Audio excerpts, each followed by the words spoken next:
कहानी का शीर्षक है राम विवाह। राजा जनक के मंत्रियों द्वारा राम लक्ष्मण का समाचार पाकर राजा दशरथ बड़े आनंदित हुए। धनुर्भंग की बात सुनकर तो उनके आनंद का ठिकाना न रहा। महल में जाकर उन्होंने सब समाचार रानियों को सुनाए। रानियां भी खुशी से फूली न समाई। उन्होंने ब्राह्मण को दान दक्षिणा दी। गुरु वशिष्ठ की आज्ञा लेकर राजा दशरथ बारात की तैयारी करने लगे। हाथी घोड़े और रथ भी सभी सजने लगे। छैल छबीले सवार घोड़े नाचने लगे। गुरु वशिष्ठ और राजा दशरथ दिव्य रथ में बैठे चतुरंगिणी सेना के साथ बारात चल पड़ी और 5वें दिन मिथिला जा पहुंचे। राजा जनक ने नगर के बाहर आकर बारात का स्वागत किया और भाली भांति सजाए गए जनवासे में सबको ले जाकर यथा योग्य ठहराया। विश्वामित्र को जब राजा दशरथ के आने का समाचार मिला तब दोनों राजकुमारों को लेकर वे जनवासे पहुंचे। राम लक्ष्मण ने पिता के चरणों को स्पर्श कर प्रणाम किया। राजा दशरथ ने विश्वामित्र के चरण छुए और कहा, मुनिवर, आपके कृपा से ही शुभ दिन मुझे देखने को मिला है। राजा जनक की सारी नगरी जगमग जगमग कर रही थी। घर एक एक द्वार वंदनवारों से सजा था। चारों ओर मंगल गीत सुनाई दे रहे थे। राजमार्ग और राजमहल में दर्शकों की अपार भीड़ थी। विवाह मंडप मणियों और हीरों के फूल पत्तों से सजे थे। मणियों के बने भौरे और तरह तरह के पक्षी विवाह मंडप पर जड़े थे, जो हवा चलने से गूंजते थे। चारों राजकुमारों को लेकर गुरु वशिष्ठ के साथ महाराज दशरथ विवाह मंडप में पधारे। बहुमूल्य वस्त्रों और आभूषणों से सुसज्जित चारों राजकुमारियों को लेकर राजा जनक के मंडप में आए। राजमहल के अनेक स्त्रियां भी सजकर विवाह देखने पहुंची। राजा जनक सीता को देखकर महाराज दशरथ से बोले, राजन, ये मेरी बड़ी बेटी सीता है, जो मुझे हल चलाते समय पृथ्वी से मिली थी। आपके वीर पुत्र श्री राम ने मेरा प्रण पूरा कर इसे वरण करने का अधिकार प्राप्त किया है।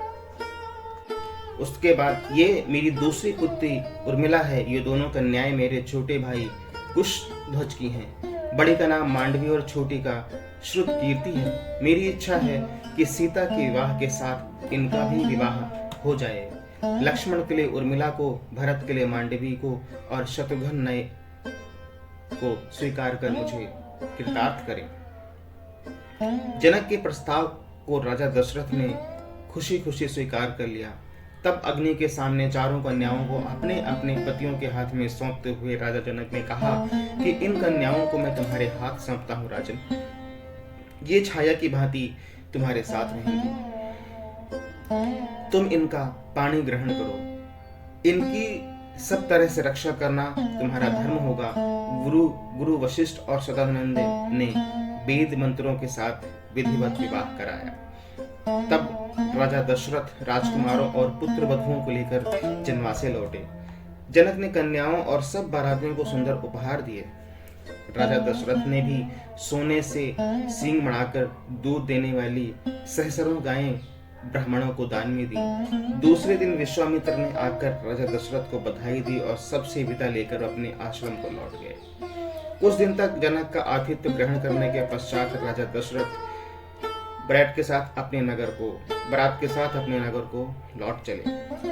वो कुछ ही दूर गए होंगे कि सहसा भयंकर आंधी सी आई और उसके साथ ही क्रोध की साक्षात मूर्ति परशुराम फरसा और धनुष पांडली प्रकट हो गए। उन्हें देखते ही अयोध्यावासी डर के मारे अधमरे से हो गए और राजा दशरथ के तो होश ही उड़ गए। राम का रास्ता रोककर परशुराम बोले, राम, शिव के पुराने धनुष को तोड़कर तुम्हारा हौसला बहुत बढ़ गया है। मैं तुम्हारे अहंकार को चूर करूंगा।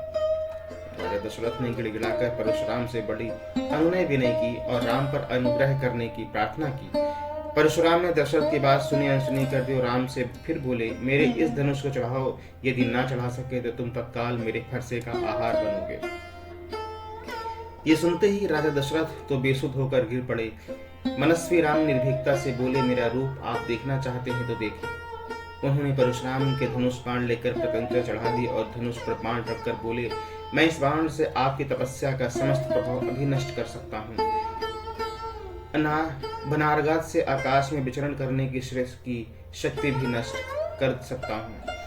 परशुराम स्तब्ध रह गए। उन्होंने राम की स्तुति की और आशीर्वाद दिया कि और प्रार्थना की कि तप का फल भले ही नष्ट कर दें, परंतु मनोगति नष्ट ना करें, जिससे महेंद्र पर्वत पर लौट सके। श्री राम ने उनकी बात मान ली। परशुराम राम की प्रशंसा करते हुए तत्काल चले गए।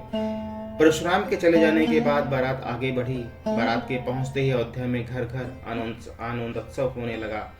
गलियों में शंख और मृदंग की ध्वनि गूंज उठी। स्त्रियों ने मंगल गान किए और फूल बरसाए। रानियों ने पुत्रों और पुत्र वधुओं की आरती उतारी। उस समय राजा दशरथ के भवन की शोभा दिखती ही बनती थी। राजकुमार शील गुण संपन्न पत्नियां पाकर बड़े प्रसन्न थे। सीता जी के अनुपम रूप, गुण और सेवा से श्री राम और सास ससुर सब प्रकार से संतुष्ट थे। राजकुल में दिन दिन सुख समृद्धि की वृद्धि होने लगी और समस्त कौशल राज्य का भाग जाग गया। यदि वीडियो पसंद आया हो तो लाइक, शेयर, कमेंट जरूर करें। चैनल पर नए हैं तो सब्सक्राइब जरूर कीजिएगा। आपका वीडियो देखने के लिए धन्यवाद। जय हिंद, जय भारत।